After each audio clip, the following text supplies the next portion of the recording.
Salut, c'est Trado, je suis content de vous retrouver pour la préparation de la semaine de trading sur le CAC 40, le DAX 30, le Dow Jones et le Nasdaq en CFD. Je vous retrouve juste après ça. Je vous rappelle que tout ce qui suit est donné à titre purement informatif. On commence par le France 40, l'équivalent CFD du CAC 40. On commence également par les données hebdomadaires, puisque comme vous le savez, il faut essayer de se retrouver à l'abri des obstacles lorsque l'on trade, même en intraday. Et on voit que la prochaine résistance hebdomadaire est à 5705, 5860. On a quand même de la marge avant de la rencontrer. Le support hebdomadaire est très loin, on ne le touchera pas cette semaine. On regarde maintenant les données journalières.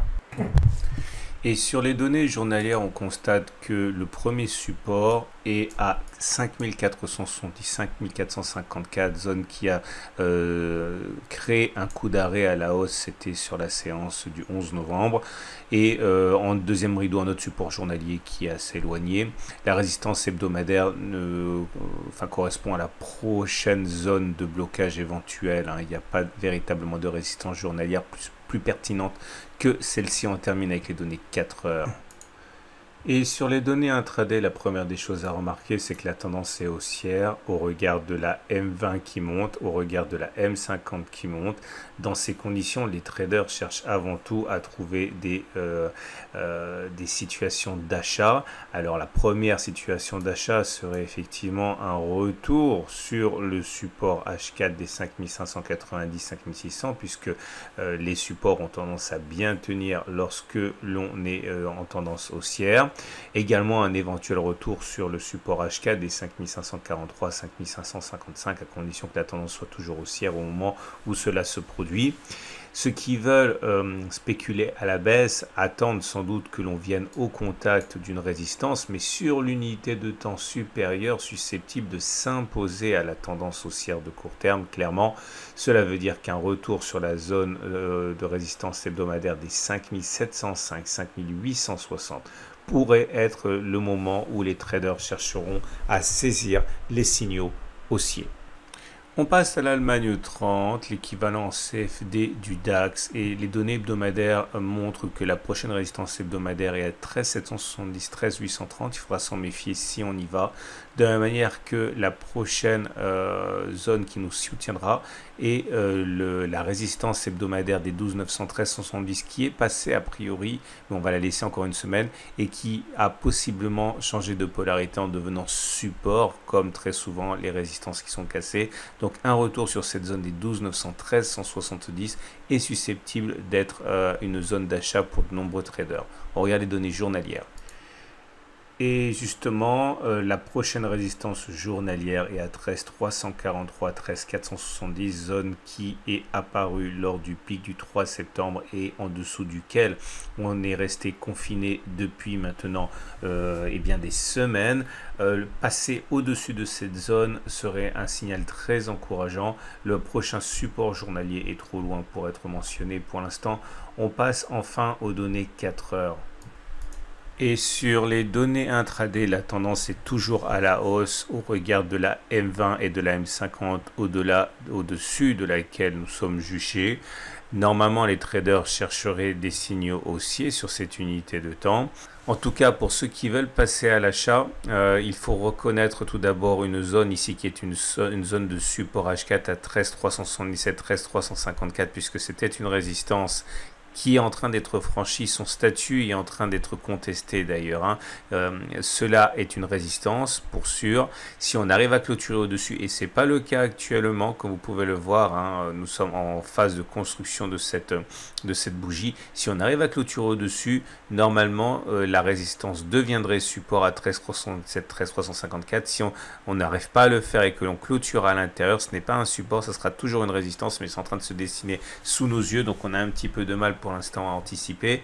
Et nous avons notre prochain support en dessous qui lui par contre est clairement établi à 13297, 13120. C'est cette zone ici qui a été moult fois testée, sur laquelle on a échoué à passer et qui a finalement été cassée. C'était la semaine dernière et qui a donc changé de polarité en devenant support. C'est manifeste au rebond auquel on a assisté. Donc ceux qui veulent acheter, attendre sans doute soit que l'on revienne sur le support HKD 13287, 13120. Attention, très vite on tombera sur une résistance qui risque de pénaliser les cours. Ceux qui veulent acheter peuvent également attendre que l'on franchisse la résistance journalière et que l'on clôture au-dessus et que l'on ait donc les coups des franges pour progresser.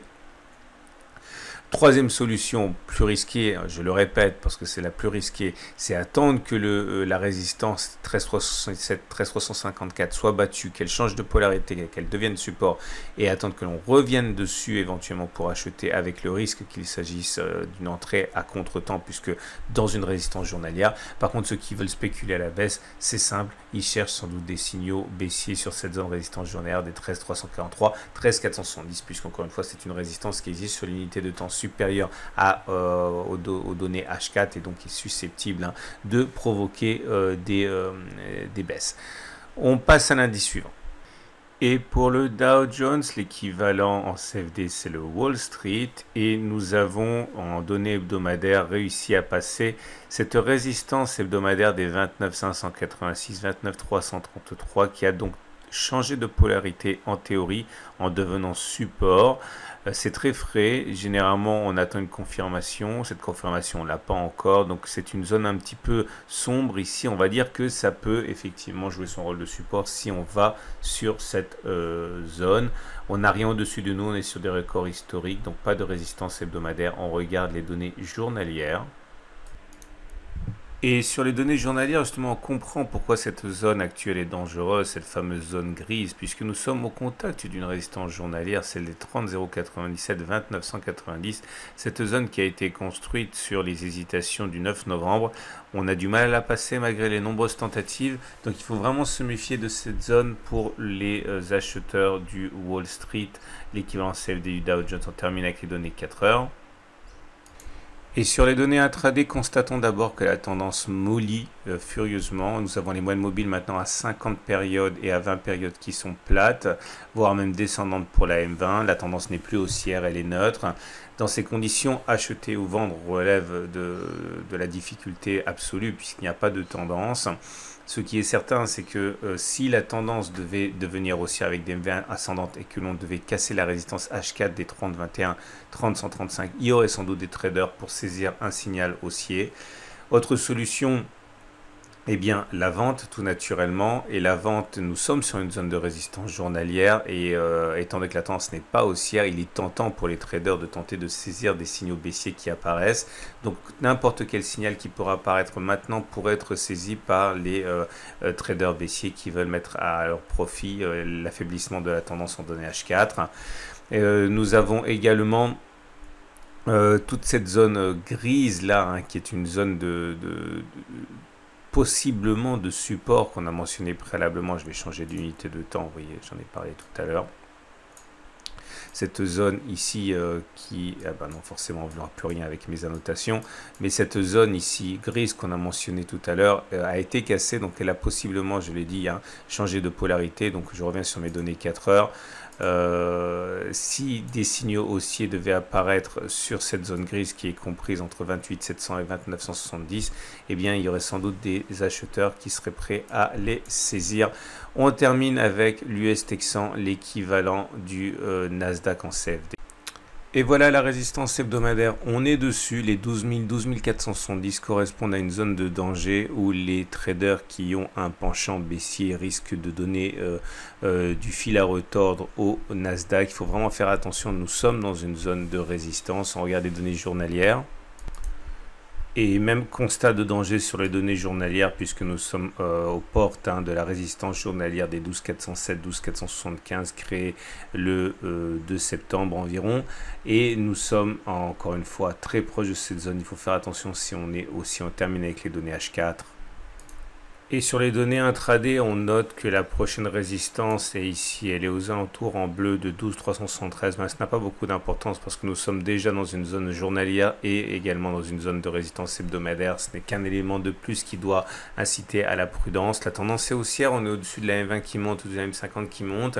Mais dans ces conditions, ceux qui veulent trader dans le sens de l'achat attendent sans doute que l'on clôture et que l'on passe les obstacles, en particulier la dernière résistance journalière des 12 407, 12 475. 15. Ceux qui veulent vendre, par contre, bien sûr, vous l'aurez compris, cherchent à se réfugier sur une résistance hebdomadaire, mais là, il y a toutes les résistances que vous voulez, que ce soit journalière, hebdomadaire ou même en données H4. Donc tout signal baissier qui apparaîtrait sur la zone actuelle est susceptible d'entraîner des comportements moutonniers de vente de la part des traders ayant un biais baissier. C'en est terminé de la préparation de la semaine de trading pour les indices. J'invite à retrouver juste après ça la préparation de la semaine de trading sur crypto et sur euro-dollar, ainsi que l'analyse de moyen terme sur les indices.